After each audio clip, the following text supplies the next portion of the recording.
What's up, guys? How you doing? So I want to talk about something a little bit different than what I usually talk about, and that is skill set that I think one needs, or it's really important to have as an astrologer. So roll the intro.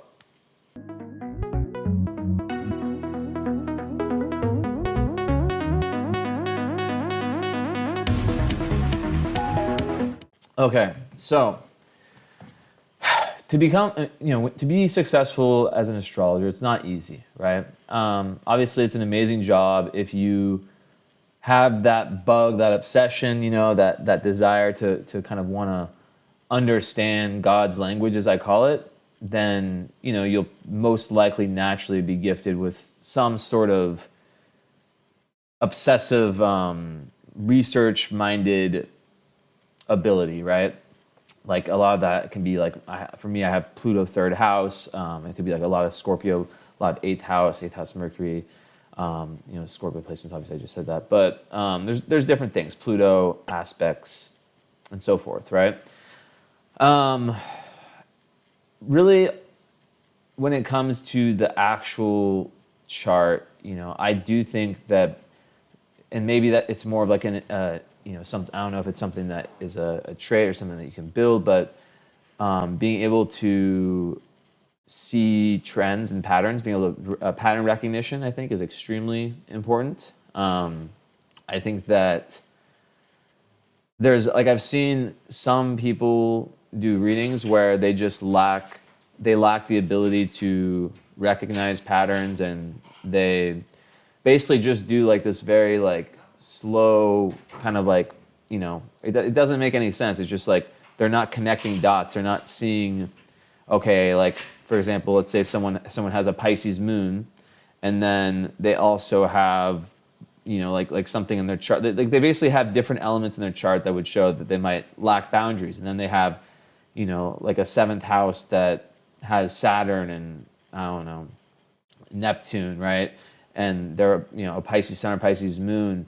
Like and then you might see another trend, like, like the South Node is in Libra. Like that's kind of an extreme example, but you got to be able to see like, okay, well, this is like the same. It's astrology is, for a lot of charts, it will say the same thing in a different way, right? Like it will have like the same kind of message, but you have to be able to connect the dots, or else you're just going to be like, this thing to this to the next, this to the next, this to the next, this to the next. So that is huge. Let's think. So besides that, it is really important to be able to be able to understand your own energy. When it comes to, so you have some people who, like when it comes to readings, right? I've just started doing live readings. And even with those, I kind of have to be a little bit picky or choosy, in terms of like when I do them. And, I've gotten better at it, but it's taken me like 7 or 8 years. And some people are different. Some people, they just, they need that live reading. But I think that there's a certain magic that comes from when you're doing a reading, and when you try to force it, when you're not feeling it, it comes out bad. It just does, right? Like if you're feeling kind of like, I have to do this, like this is work, right? Like, yeah, it is work in a sense if you're an astrologer, but you have to do different things with your routine that. And avoid certain things, like, things that fog your mind, like really fog your mind, right? Like, I mean, everyone has, I'm not going to get into like what substances, how I feel about certain substances, but, there's some that definitely fog your mind, and, then it's hard to do a lot of the, what's needed cognitively. But yeah, so choosing the right timing. Besides that, obviously, like astrology, depending on what type you do, there's a level of kind of, I learned psychology and astrology, so I mixed them together, but I think that was very valuable because, it's like one thing telling someone about, you have this, you have that, this is how it can manifest, but it's something else telling them about this or that, and then saying like, okay, and this is how you fix it, right? Like this is how you change, this is what you do. Giving like a solution based approach. So, I mean, yeah, it just takes a lot of experience, but also understanding the psychological dynamics, right? What else makes a good astrologer? Yeah, just analysis, like just being able, like that Virgo energy, to be able to just like go into things like in such detail and, kind of having that real mix of like the scientific approach, right? Which is like what I talk about in a lot of my videos, and where you're literally, okay, you've learned this from books, great, but you're also in courses or whatever, but you're also learning on your own, right? Through your own examples and your own readings, and I think that's really important to kind of have like a very open mind and not just be set on like, okay, this is what this means, this is what that means. So understanding that like a lot hasn't been discovered yet, and if you're too kind of closed in, it might be difficult for you. Let's think. Then you have to really think about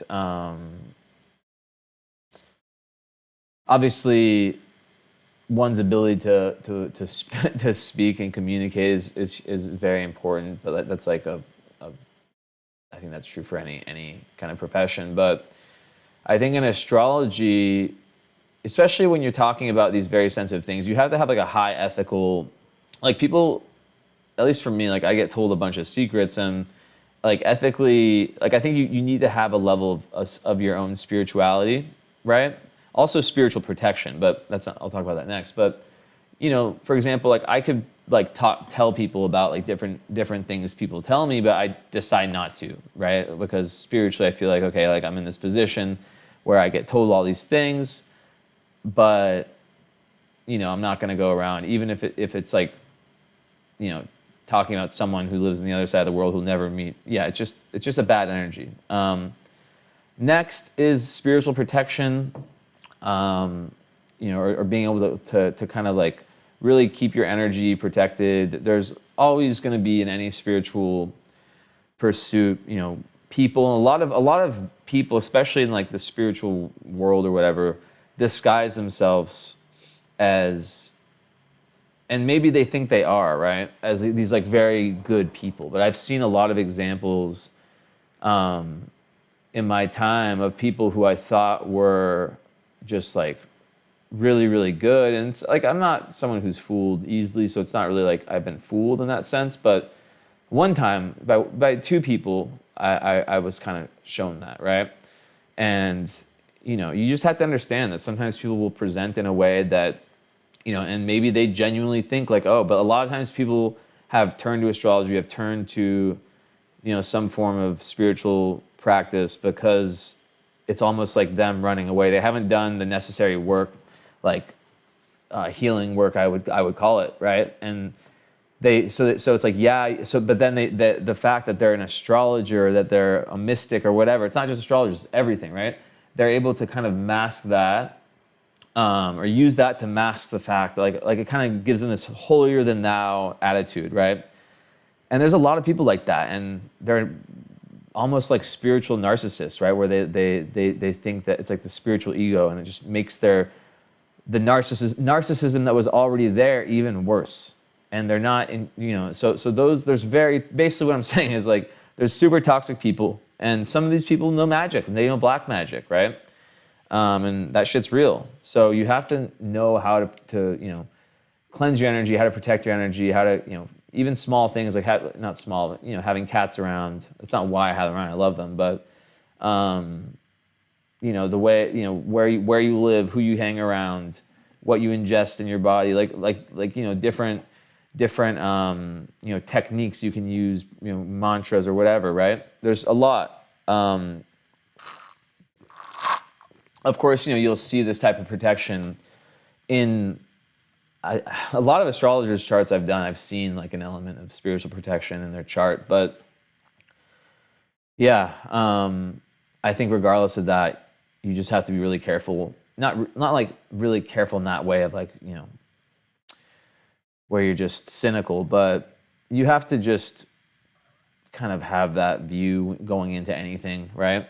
That it's not this fairy world, like it's just like anywhere else, right? The only difference is that in a realm like business, come on, Miko, or I don't know, let's say like something that's more cutthroat like that, Mika. People like just admit that they're assholes, or like that, like, they're not trying to hide it. So I think that's what might make it more difficult in this profession, is that you have, like, don't get me wrong, you have a lot of the most amazing people I've ever met have been through, like, through astrology, basically, right? Or through this, most creative, most, just intelligent in different ways, right? Because, you have to be pretty intelligent, pretty intuitive to find astrology and to understand and to see through all the matrix programming, whatever you want to call it, in the first place. So that does take something, right? But that doesn't mean, like, you can be a very intelligent person but still be, a piece of shit, like, because it's all based on unhealed trauma, right? So, yeah.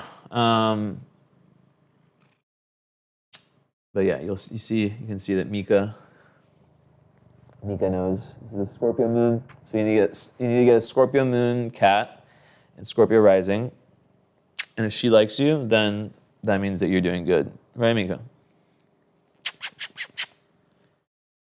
And it helps that her Venus is exactly conjunct my Sun, Mercury. But anyways, enough about cats. Maybe I'll do a video on pet astrology soon. Let me know if you guys would like that. But I'm sure I forgot some in conclusion. There's a lot, and there's a lot of different. It's just like varieties, like different colors. It's different. There's different flavors of astrologers, but I think that the world is going to change, and especially in the world of astrology. And I think that right now there's this interesting split between like these like old. I don't want to call them old heads, right? But like they've been doing astrology their whole life. Maybe they go to conferences and they know a lot, right? And they have a certain style. And then you have a lot of like the new astrologers who are more on social media and influential in that way. I think you're going to see like a shift where there's going to be kind of a coming together of the two, because I think there's extremes of like I think you kind of have to have like a good middle ground with that. And I think that there's a lot of astrologers right now who are famous, but they don't know shit. And yeah, so you just have to understand that and just have your spidey senses up if you're choosing like a teacher, if you're choosing who to listen to. Yeah. I think that's it for this video. We'll talk to you guys next one. Ciao.